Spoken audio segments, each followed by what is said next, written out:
யாத்திராகமம் 19ஆம் அதிகாரம் 1 முதல் 25 வரை. 1.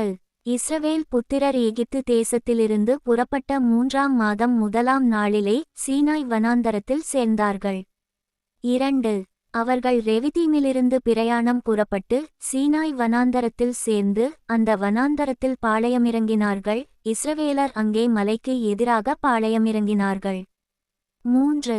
மோசே தேவனிடத்திற்கு ஏறிப்போனான். கர்த்தர் மலையிலிருந்து அவனை கூப்பிட்டு, நீ யாக்கோபு வம்சத்தாருக்குச் சொல்லவும் இஸ்ரவேல் புத்திரருக்கு அறிவிக்கவும் வேண்டியது என்னவென்றால், 4. நான் எகிப்தியருக்குச் செய்ததையும் நான் உங்களை கழுகுகளுடைய செட்டைகளின் மேல் சுமந்து உங்களை என்னண்டையிலே சேர்த்துக்கொண்டதையும் நீங்கள் கண்டிருக்கிறீர்கள். 5. இப்பொழுது நீங்கள் என் வாக்கை உள்ளபடி கேட்டு என் உடன்படிக்கையை கைக்கொள்வீர்களானால் சகல ஜனங்களிலும் நீங்களே எனக்குச் சொந்த சம்பத்தாயிருப்பீர்கள். பூமியெல்லாம் என்னுடையது. 6. நீங்கள் எனக்கு ஆசாரிய ராஜ்யமும் பரிசுத்த ஜாதியுமாய் இருப்பீர்கள் என்று நீ இஸ்ரவேல் புத்திரரோடே சொல்லவேண்டிய வார்த்தைகள் என்றார். 7. மோசே வந்து ஜனங்களின் மூப்பரை அழைப்பித்து கர்த்தர் தனக்குக் கற்பித்த வார்த்தைகளையெல்லாம் அவர்களுக்கு முன்பாகச் சொன்னான். 8. அதற்கு ஜனங்கள் எல்லாரும் ஏகமாய் கர்த்தர் சொன்னவைகளையெல்லாம் செய்வோம் என்று பிரதியுத்தரம் சொன்னார்கள். ஜனங்கள் சொன்ன வார்த்தைகளை மோசே கர்த்தரிடத்தில் தெரிவித்தான். 9. அப்பொழுது கர்த்தர் மோசேயை நோக்கி, நான் உன்னோடே பேசும்போது ஜனங்கள் கேட்டு உன்னை என்றைக்கும் விசுவாசிக்கும்படி நான் கார்மேகத்தில் உன்னிடத்திற்கு வருவேன் என்றார். ஜனங்கள் சொன்ன வார்த்தைகளை மோசே கர்த்தருக்குச் சொன்னான். 10.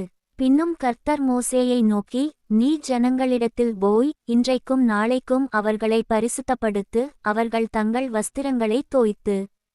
11. 3ஆம் நாளைக்கு ஆயத்தப்பட்டிருக்கக் கடவர்கள். 3ஆம் நாளில் கர்த்தர் சகல ஜனங்களுக்கும் பிரத்தியட்சமாகச் சீனாய் மலையின்மேல் இறங்குவார். 12. ஜனங்களுக்குச் சுற்றிலும் நீ ஒரு எல்லை குறித்து அவர்கள் மலையில் ஏறாதபடிக்கும் அதின் அடிவாரத்தை தொடாதபடிக்கும் எச்சரிக்கையாய் இருங்கள் என்று அவர்களுக்குச் சொல். மலையை தொடுகிறவன் எவனும் நிச்சயமாகவே கொல்லப்படுவான். 13.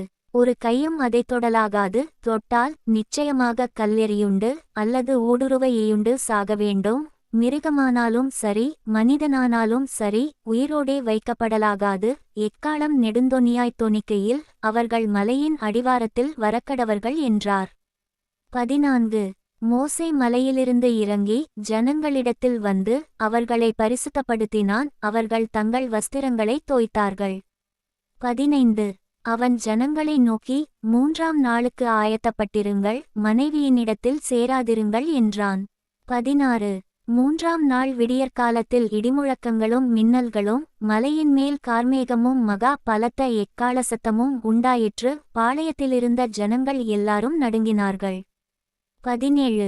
அப்பொழுது ஜனங்கள் தேவனுக்கு எதிர்கொண்டு போக மோசே அவர்களை பாளையத்திலிருந்து புறப்பட பண்ணினான். அவர்கள் மலையின் அடிவாரத்தில் நின்றார்கள்.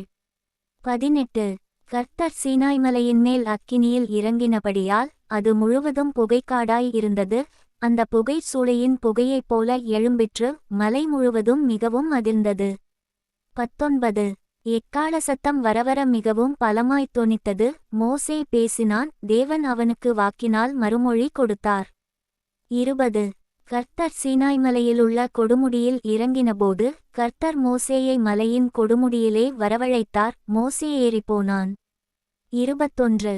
அப்பொழுது கர்த்தர் மோசேயை நோக்கி, ஜனங்கள் பார்க்கிறதற்கு எல்லையை கடந்து கர்த்தரிடத்தில் வராதபடிக்கும் அவர்களில் அநேகர் அழிந்து போகாதபடிக்கும் நீ இறங்கிப்போய் அவர்களை உறுதியாக எச்சரி. 22. கர்த்தரின் சமூகத்தில் வருகிற ஆசாரியர்களும் கர்த்தர் தங்களுக்குள்ளே சங்காரம் பண்ணாதபடி தங்களை பரிசுத்தப்படுத்திக் கொள்ள வேண்டும் என்றார். 23.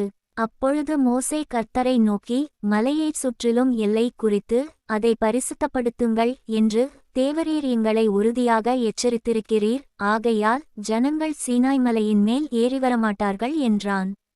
24. கர்த்தர் மோசேயை நோக்கி, நீ இறங்கிப்போ, பின்பு நீயும் ஆரோனும் கூடி ஏறிவாருங்கள். ஆசாரியர்களும் ஜனங்களும் கர்த்தர் தங்களுக்குள்ளே சங்காரம் பண்ணாதபடிக்கு எல்லையை கடந்து கர்த்தரிடத்தில் வராதிருக்கக் கடவர்கள் என்றார். 25. அப்படியே மோசே இறங்கி ஜனங்களிடத்தில் போய் அதை அவர்களுக்குச் சொன்னான்.